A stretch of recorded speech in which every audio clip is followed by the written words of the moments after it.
In the church, we have the vocation of the religious life, of course, as well as marriage. But have you ever heard of the third vocation, as in the single life? Hi, I'm Teresa Tomeo, co-host of the Catholic View for Women, and welcome back to our program. We are actually going to be doing two segments on the third vocation, the single life, and I'm joined once again, of course, by my co-host, Astrid Bennett Gutierrez, who is a single woman, yes, and also Janet Morena from Priests for Life. And Astrid is the head of Hispanics for Life and also Los Angeles Pregnancy Services. Correct. This is a really interesting topic, and actually this is based on the feedback we received from our pilot program, because many women wrote to us and said they felt like they were sort of out of the mix and really didn't matter, or didn't have a place for them, find a place for themselves within the church, because there aren't too many people talking about the single life. Not at all. Well, I know at Priests for Life, you know, several of our employees specifically was some of that feedback, because they talked about, well, you know, sometime, you know, discern. One girl said vocation to be a nun, and she entered in a convent for a short period of time and realized that wasn't where she was meant to be, and then she thought, maybe God's calling me to the married life. But, you know, she's in her late 40s now, and that hasn't happened. And she said, like, what does that mean? You know, they have these feelings, these women, that is there something wrong with me? And people ask them, oh, well, let me fix you up with cousin so-and-so and this one, because they feel like, okay, you didn't become a nun, so you have to get married now. And she said, well, maybe that's not what God wants me to do. You know, maybe that's not what God's calling me to do. But they're struggling with those feelings. And when you think about it, you know, Ashley, I mean, you must have a similar situation, that where do you fit in, you know, and who's telling me about how do I discern this and how do I figure it out? So I know there's definitely a need for us to talk about this, but what's your experience, Astrid? My experience has been that, well, naturally you feel called to marriage, and, you know, what seems to be a universal call for many people.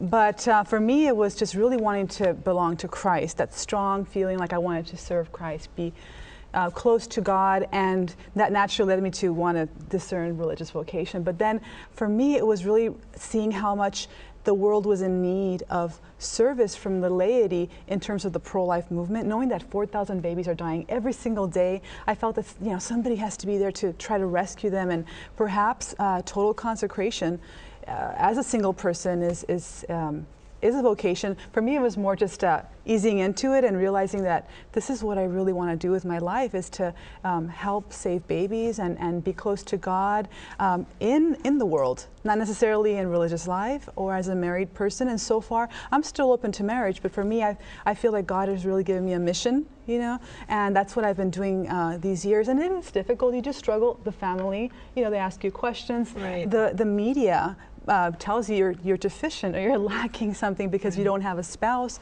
you're missing out on something. And marriage is very beautiful, and part of what we do in pro-life is uphold marriage and all the vocations, but I think the single life has to be validated, and it is in the church. I think getting back to your work that you do, and you said that you were felt called to save babies. Yes. It's interesting because you're not married. You're open to marriage, obviously. Yes. But that, I think, is inherent in who we are in terms of being physical or spiritual mothers. And all called to be physical mothers. I wasn't able to have children, but I'm a spiritual mom in so many ways, especially with our viewers and my listeners. I actually get Mother's Day cards every year from my listeners because they feel like I'm a spiritual mom. So you're called to be that spiritual mom for the babies, speaking up for the babies for whom no one's speaking. To be fruitful, to be a spiritual mom. I get to hold babies that God allowed me to take a part in saving that child's life. Seeing the faces of the women who've chosen life, to feel a part of their lives every day for me, it has been a privilege. I feel so fulfilled. I'm tired at the end of the day. I feel emotionally spent. Because you've given yourself for an incredible mission. Indeed. And really, nothing can be at times more stressful than trying to help a woman turn away from abortion and realize that, okay, I can do this, but then you've got to walk that walk with her the rest of the months. I mean, you know, people just think when you talk a woman out of having an abortion, it's 1, 2, 3. Congratulations, they're gone. Well, that's what Planned Parenthood wants you to think, that we don't care about the woman. Decision, when they say yes, it's only the beginning. What we're telling a woman is that we are going to shoulder that burden with her. We're going to walk with her, that she's week by week, alone. month by month, throughout the pregnancy. pregnancy, and then after the baby's born, we continue. I see the children when they're in kindergarten, when they're graduating school. I mean, I get to see their lives, and so we, you know, work So continues. You feel like, in a sense, that they're your children. Sometimes we do even become their godparents, which is so amazing. Well, you have a scripture verse here that we picked, Astrid, that I'd like you to share before we go into our clip, our very special interview. Yes, it's from Corinthians. I would like you to be free from concern. An unmarried man is concerned about the Lord's affairs. how he can please the Lord. But a married man is concerned about the affairs of this world, how he can please his wife, and his interests are divided. An unmarried woman or virgin is concerned about the Lord's affairs. Her aim is to be devoted to the Lord in both body and spirit. But a married woman is concerned about the affairs of this world, how she can please her husband. I am saying this for your own good, not to restrict you, but that you may live in a right way in undivided devotion to the Lord. This is a perfect segue into our interview that we're going to share. I had the opportunity, along with Janet, to visit again with our dear sister, a single woman who has got such an amazing life and does so much good in and for the church, Joan Lewis, who's the Rome Bureau Chief for EWTN and who is based in Rome. And she talks about the fact that her life, well, it took a different turn than she expected, but once she accepted what the Lord had for her, she said it's been an absolutely incredible journey that just continues. Let's take a listen. I have had many aunts and uncles, my mom and dad, brothers and sisters, dozens of cousins, and I just think I presumed, because that's what you did when I went to college, I just presumed that marriage, even though I'd planned for a career, I had worked in languages, maybe the foreign service, and I just presumed that marriage was on the horizon, and it took me a while to realize, to listen to God, that He had other plans for me. And one day, after a particularly traumatic experience, I can't remember the day, the place. I know I wasn't in church, but I just had this, Lord, I'm putting everything in your hands. And it was like this huge burden was taken off my shoulder. And then the rest of life just seemed to fall into place. Steps were taken. My steps, I guess, were guided. If I'm looking back on it now to tell you, I would say my steps were guided. And before I hadn't let that happen, I thought, obviously, I knew it all and what my life should be. And when I let the Lord take over, all the steps that have brought me to where I am today, my years at the Vatican and then leading up to this time with EWTN. If they can find if they can allow themselves to let someone like the Lord guide their life, and that doesn't mean you sit back and everything's going to fall into your lap. You're still going to have to work and make things happen, but you can be immensely happy not being married. I didn't know that for a while. I saw the happiness in my parents' marriage, in all of my aunts and uncles and cousins. And right now, I don't have that, never did, but I do have 9 gorgeous nieces and nephews, 17, one just born, I think it's a month or two ago, 17 great nieces and nephews. And my life is filled by those relationships, but also by the relationships I have here in Rome, friends, and elsewhere. I mean, all over America. I could get a car, start out in New York, and probably drive for 6 months, zigzagging across America to be with friends that I've made through my work with the church. The same thing in Rome, my links to my parish here. I have a very full, active life in my parish. And I have wonderful ties, and have had for over 20 years, with the North American College, our seminary in Rome. And the young seminarians that come in, they're like my guys. Mm-hmm. And it's wonderful. And I personally have great fulfillment. I have had for decades. Don't have my own little ones or big ones that are going to go on and carry my name or a married name, but huge satisfaction. And I think you have to allow yourself to that. I didn't close myself off by saying, this is what I want, and if I don't get it, I never was angry or had a problem, or just, okay, this is what life dealt me, and this is a hand, and it's a beautiful hand, and it's made me very, very happy. But you do have to be open to it. I've had people come up to me and ask me, do you ever have any problems in life? You're always smiling. I've had strangers smile back at me. I guess I smile a lot when I'm walking down the street. I am a very happy person. I have so many reasons to be happy. Most of those reasons have names. They're my family, they're my friends, they're my faith. And if I was going to write a book about my life, I don't suppose that'd be an original title, but it would be Faith, Family, and Friends. I love working hard. I've always worked hard. That's just something my mom and dad passed on to me, I think. But it's never ever been a burden. I loved school. I love, this is going to sound so dumb, I love housework. I love my home. I love opening my home up to people. It can be house guests, I have many, many dinner parties. And I'm surrounded by wonderful people. And just the joy of preparing a meal, setting the table, putting the flowers out, knowing that I'm going to bring together a certain group of people, and it's going to be a wonderful, exciting, stimulating evening, and an evening of learning and laughter and so many things. So I wake up in the morning excited about, the very minute I put my feet on the floor and start going to the kitchen to make breakfast. And the most beautiful thing for me that he ever wrote for me as a woman was his letter to women. In 1995, I was on the Vatican delegation to go to Beijing for the conference on women in September of 95. And just before that, he wrote this beautiful letter. And he thanked literally every woman alive, because he thanked teachers, he thanked mothers, he thanked nurses, he thanked women who bake bread. I mean, whatever your job was in life as a woman, there was no one that he forgot. And he talked about the nurturing and educative nature of women. He called it women's genius. And of course, naturally, I think he's totally right on that. He really hit a bullseye with that phrase. But that's what he felt.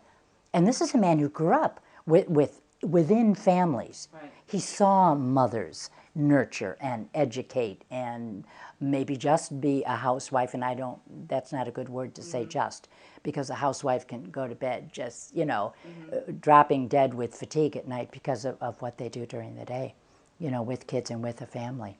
Our very own Joan Lewis from EWTN, and what a beautiful interview. I loved her comments, but she could start on one end of the country in New York and go all the way over to California and zigzag and have all these different friends, and what a full life. So when we come back, we're going to talk a little bit more about what Joan had to say, and then we'll also share with you some ideas if you're single and you're wondering what the Lord has in store. Our spiritual director, Father Frank Pavone, has given us some great tips on discerning your vocation in life, if it is the first vocation of religious life, marriage, or maybe even the single life. We'll be right back. Stay tuned as we continue with another edition and segment of the Catholic View for Women here on EWTN.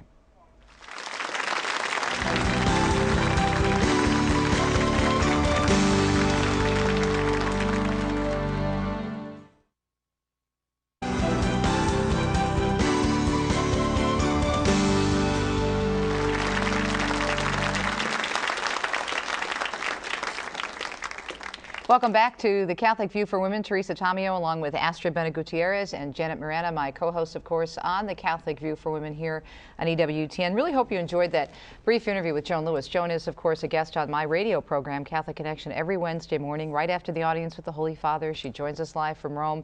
And Janet and I have had the privilege more than once of being in her beautiful apartment. Oh, it is amazing. First of all, the view from, I know she talked about the Catholic view, because it really is a Catholic view. It is a Catholic view. St. Peter's right there from her dining room. But she talks about her entertaining and her dining room table. Next time, Ashley, we'll have to bring you over and have the pleasure of it. But she always sits with her back to the window because she lets all her guests around her table stare at the dome of St. Peter's, which is right out her window.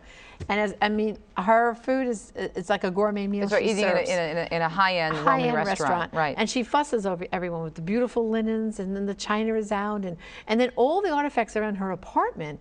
It's like a tour. It's amazing, all the people she's met, the things she's Pictures done. of her and the Holy Father. Of the different Holy Fathers, right, plural. I should say plural, right, plural. Exactly.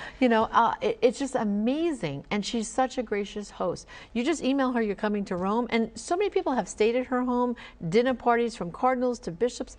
And seminarians, she talked about her love for the NAC and how she worked, that's North American College. Right. How she kind of like is a little den mother sometimes for the guys, and they go up there at Thanksgiving time, and it's just her life. It really is full, and I bet you, I know Joan probably wouldn't mind us saying this because she doesn't care about her age, but Joan is 72 years old. And you would never guess it by looking at that and her energy about, like she said, she gets up in the morning, praises the Lord, and hits the ground running, and her smile. We even went shopping with her near her home. All the shopkeepers know her. Hi, Joan, and it's just amazing. the joy. But I think that the point that is really interesting that she made, and I know, even though I'm married, I felt the same thing when I accepted that God had a different path for my life, leaving the secular media, going into Catholic media. Right. And I just said, okay, Lord, if this is it, if you want me to leave, I'm okay with it, because I had struggled with it for a long time. And no, I'm supposed to be on television, being this Christian in the secular media. I'm supposed to do this, that, or the other thing. But once I said, okay, maybe that's not how you want to use my gifts, I'm going to accept that, because doors kept closing for me in that arena. And then a peace came over me, and then he slowly moved me into a different direction. And did you notice how she mentioned that? Right. That she didn't block herself off, and I think that's what happens to a lot of us. I did that for a while, or no, I have to be in the secular media, I have to be on the air. But once I said, okay, God, maybe there's another plan here for me to use my talents, things started to change, and the peace made all the difference in the world. She mentions that, how she let God take over her life, and it made all the difference. Right. Watching her was so inspiring for me, because it shows this incredible magnanimity that I think we all need to have, but especially single people, because the tendency is to draw inward to what we don't have. As opposed to, and Lord, why don't I have this? And then she radiates this incredible generosity. Right. She radiates Christ, first of all, because she has a strong But I think that's because she opened herself up. Exactly.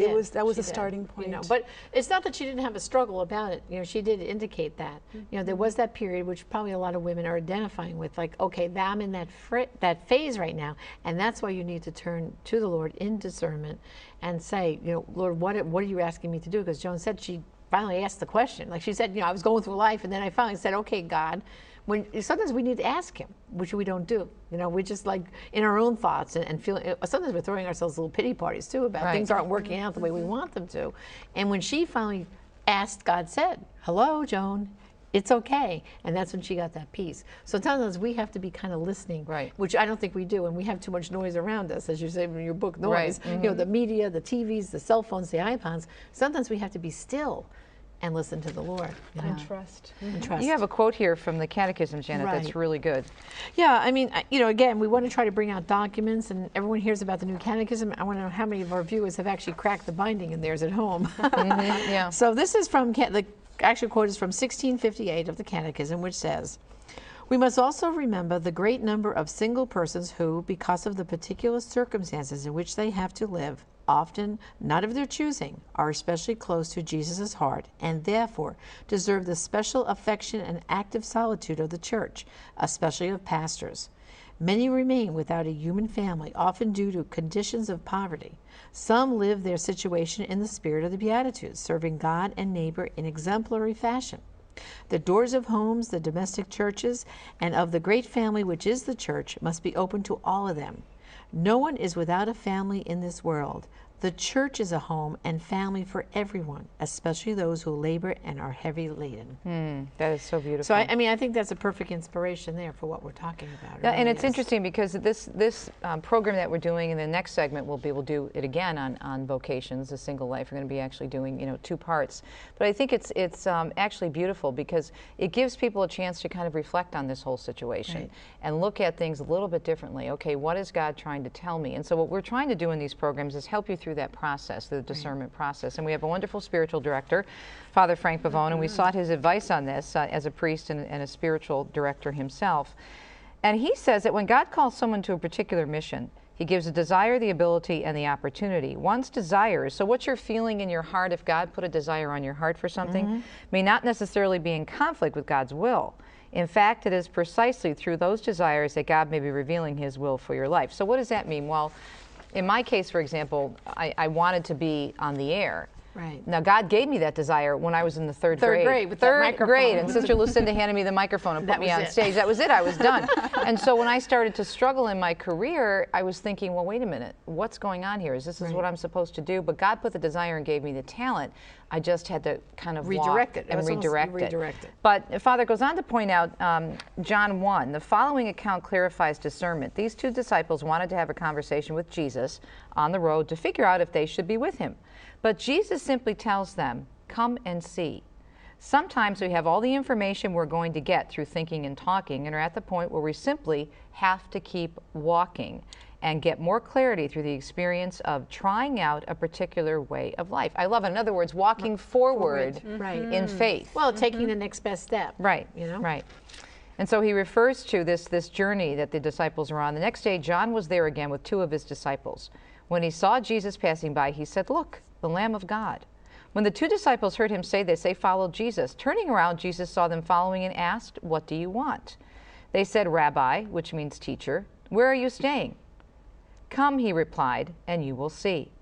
So they went and saw where he was staying and spent that day with him. It was about the 10th hour. So that whole invitation to come and see. He's not going to give us the big picture all at once. No, he's going to say, okay, yes. just journey, walk with me a little bit now.